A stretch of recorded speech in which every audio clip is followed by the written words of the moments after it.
Well, it turns out, as a lot of us have known for a while, that the Trump administration is not deporting criminals. By and large, they are not deporting criminals, and they're certainly not deporting what you call the worst and the most violent criminals. It's a tiny portion of the people they're deporting. So that's one campaign promise broken. But one thing I just wanted to say real quick, MAGA people don't watch any other media except MAGA media. But on YouTube and in person with people they know in person, that's really the only two places they'll come across some non-MAGA media by accident. I get a lot of them who just stumble across my videos and they hate them and they write me nasty notes telling me how horrible I am. But I don't really care. But that's this is a really good way to get a little information in their ears that they aren't hearing anywhere else. Another good way is in person, with people friends and colleagues and family. Anybody who'll let you talk about it for a few minutes. Share these facts with them. And I'm going to give you some facts right now that are very good to share. And feel free to pass this along to anybody you think might benefit from the information. But let's look at this. This is from the New York Times. There's a group called the Deportation Data Group. What are they called? Hold on, let me get this. Yeah, Deportation Data Project, and their website is deportationdata.org. So you can go there and find all of this. But the New York Times put it together in a really nice format. I just wanted to show you this criminal history of immigrants arrested by ICE in major operations. Now, this breaks it down by the United States as a whole and then by different cities. Check this out. On the left is the column with violent conviction. These are the people that they've deported or arrested for deportation and holding for deportation who have actual violent convictions. For the nation as a whole, it's only 7%, not even 10%. Los Angeles was 6%, Washington, D.C., 2%. Now, Trump claims credit for cleaning up Washington and making it crime free, but they've only arrested 2%. I mean, okay, they haven't only arrested 2% of the people. 2% of the people they've arrested, only 2% of them have been convicted of a violent crime. Okay? Only 8% of them have any type of past conviction. And 9% have pending criminal charges, which can range from anything from traffic violations to, any type of crime. But check this out 84% of the people they picked up in DC, no criminal charges, no criminal convictions, nothing. These are not the worst of the worst. Come on.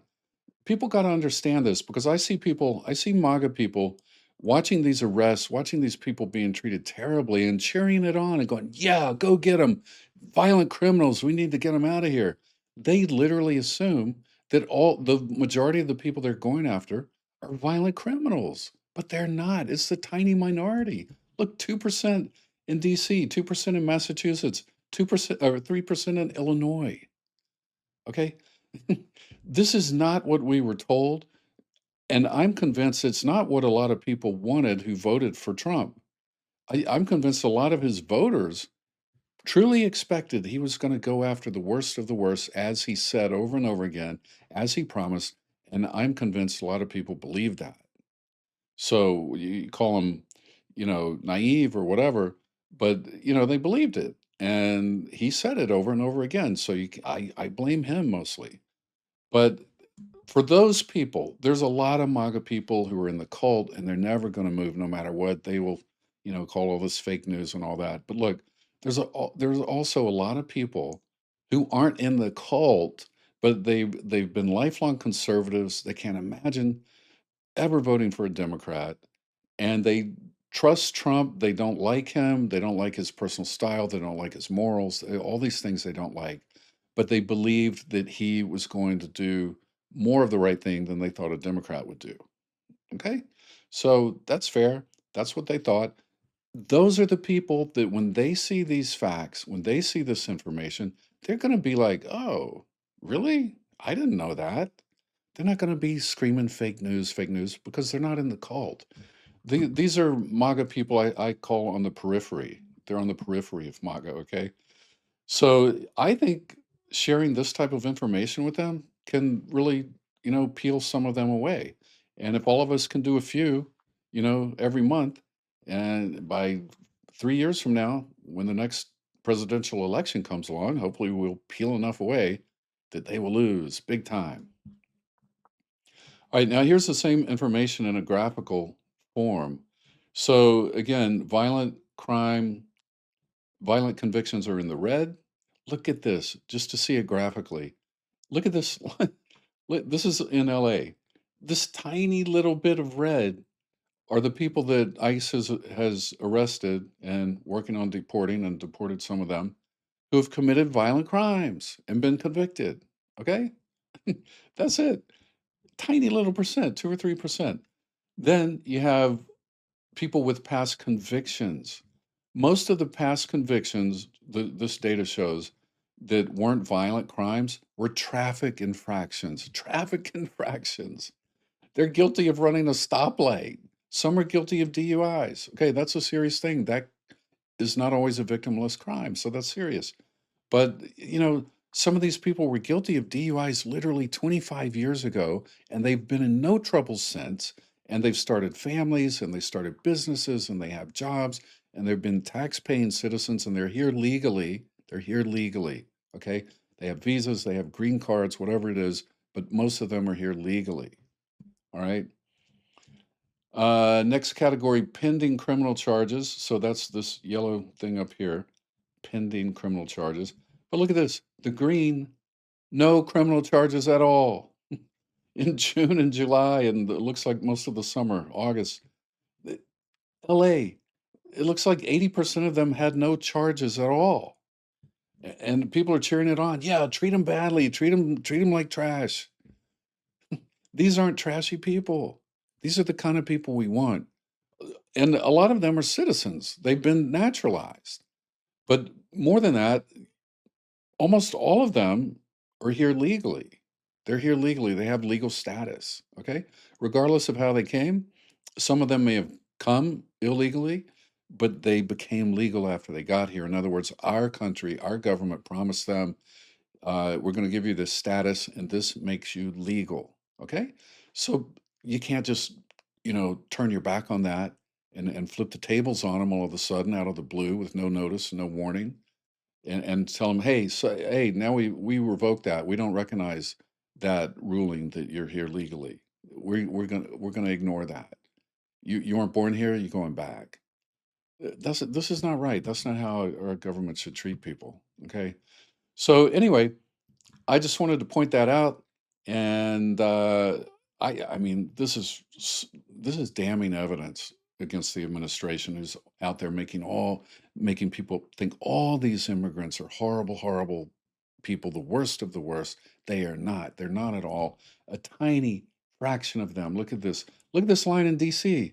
where it was 2%. You can barely see the red. You can barely see it. Massachusetts, there's almost no red. Look, here's a portion in here sometime between, looks like August and October. Yeah, a couple of places here where there's literally no red. There's nobody arrested during those periods who had a violent conviction. And look here, the green too, huge. Look at Illinois, October, November. Uh, This green is huge. That is the vast majority of the people they're picking up are people who've had no criminal conviction at all, and not even criminal charges. They haven't even been charged with a crime. All right. So look, let's get out there. I mean, the facts are on our side. I remember watching a movie a few years ago, and I don't know, it was one of those. I don't even remember what the movie was, but there was a bad guy, and there was a good guy, and the good guy was chasing the bad guy, and he was having a really hard time. The bad guy kept giving him the slip and outsmarting him, and and finally, in the end, the bad guy, who'd like done terrible things, committed all kinds of acts of violence in this city, and finally, the good guy got him, shot him, killed him. He was dead. And everybody in the theater erupted in applause, including me. I was like, yay, they got him. And I remember thinking, this is in New York City.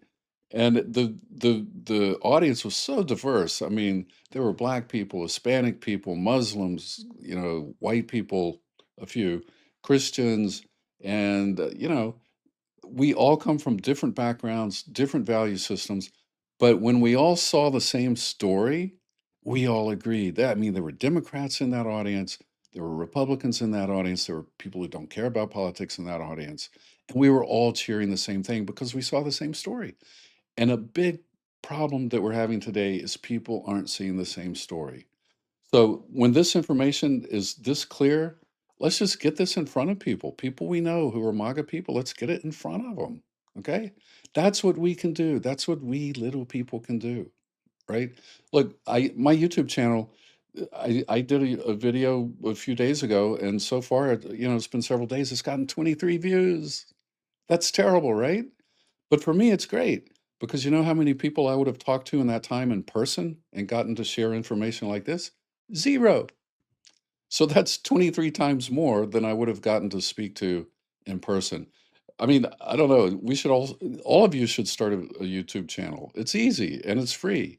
You get a camera, you pop it up, and get a couple of lights so you don't look terrible, and just talk. Just talk. Put it up. Imagine if 20,000 people got 23 views, then we're adding up. We're getting a lot of views and reaching a lot of people who we're not reaching if we just sit at home and don't talk to anybody. Anyway, that's my little pep talk. There are things we can do that will be effective, and the biggest thing we can do is help change minds by sharing these types of stories and this factual information with them because they're not seeing it from their media, which is why they're not in agreement with us on a lot of these things. All right. Well, hey, I appreciate you watching. And I'm Jonathan Burton. If you enjoyed the content, please click subscribe. And I'd love to have you on board. And I'll see you next time. Take care.